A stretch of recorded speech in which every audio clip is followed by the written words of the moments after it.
Bonjour à tous, c'est les jardins des bons pères de famille. Comme promis, 100 euros d'investissement pour acheter des graines et des végétaux. On en parle pendant quelques minutes ensemble. Qu'est-ce que j'ai fait avec ce budget de 100 euros? Allez, c'est parti.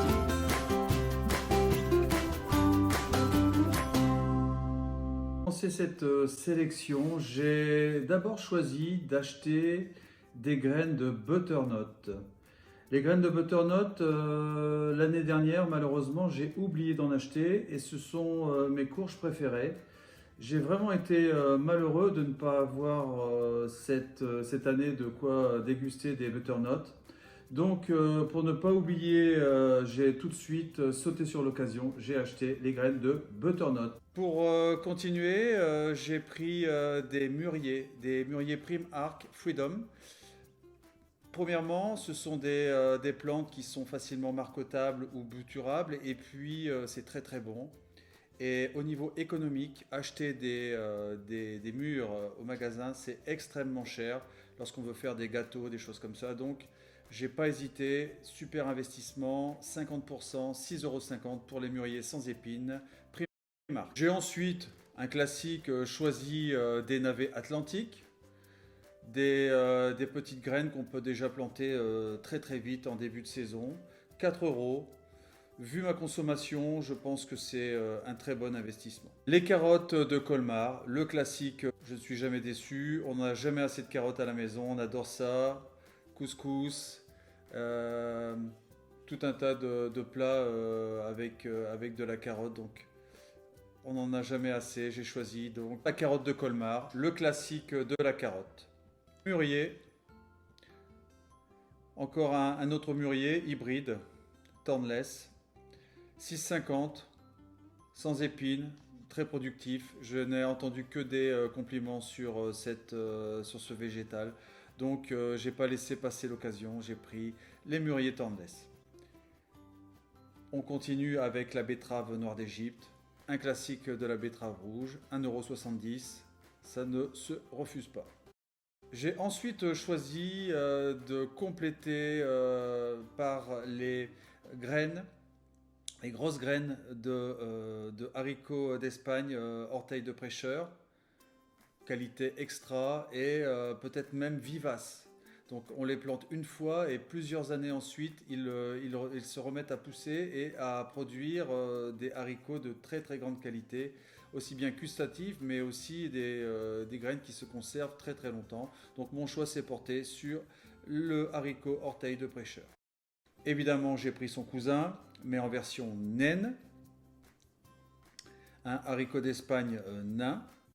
Article suivant, j'ai choisi l'ail éléphant, simplement parce que l'ail éléphant est une chose qu'on trouve difficilement en ce moment. C'est très très à la mode, donc très très souvent j'ai loupé mon achat d'ail éléphant. Actuellement c'est disponible, j'ai pas hésité. J'espère que j'ai fait un bon choix. N'hésitez pas dans les commentaires à me dire si j'ai fait une erreur ou pas, mais bon, le jardin, c'est aussi ça, il faut tester des choses. L'ail éléphant donc sera un de mes tests cette année. Des petits pois, évidemment, un classique, mais malheureusement, l'année dernière, tous mes petits pois ont été mangés par les pigeons ramiers. Cette année, je ne me ferai pas avoir, tout du moins, je vais mettre en place tout un tas de protections avec un voile, mais aussi avec un piège photographique qui me permettra d'identifier éventuellement une menace. J'ai aussi choisi les petits pois parce que ce sont des graines qu'on peut planter très très tôt dans la saison, dès février pour les gens qui ont la chance d'habiter dans le sud. Et chez moi, pareil, février ou mars. Donc on est impatient de planter. Les petits pois, c'est vraiment l'occasion de pouvoir se faire plaisir. Article suivant, des Troènes. Je suis en train de créer un jardin-forêt. Malheureusement, le vent est très très agressif là où il se trouve. Donc il me faut absolument une barrière contre le vent. J'ai fait le choix, en observant tout autour de moi, j'ai fait le choix d'acheter des Troènes en racines nues. À peine 2 euros. Franchement, ça vaut le coup d'essayer. Le panais, je n'ai jamais mangé ni goûté de panais. On m'a dit beaucoup de bien de cette racine. Je vais donc tester aussi cette année le panais. On peut déjà dès février le mettre en terre. Donc le panais, ce sera aussi une de mes découvertes. Le rutabaga, on continue toujours dans ces plantes racines. Rutabaga qui est pour moi le meilleur des navets, il a un goût exceptionnel. Enfin, pour terminer cette sélection, du maïs. Pourquoi du maïs? Parce que avec le maïs, on n'est jamais déçu, c'est très bon. Et puis surtout, on peut s'en servir comme tuteur, et à la fois pour les haricots, pour d'autres plantes.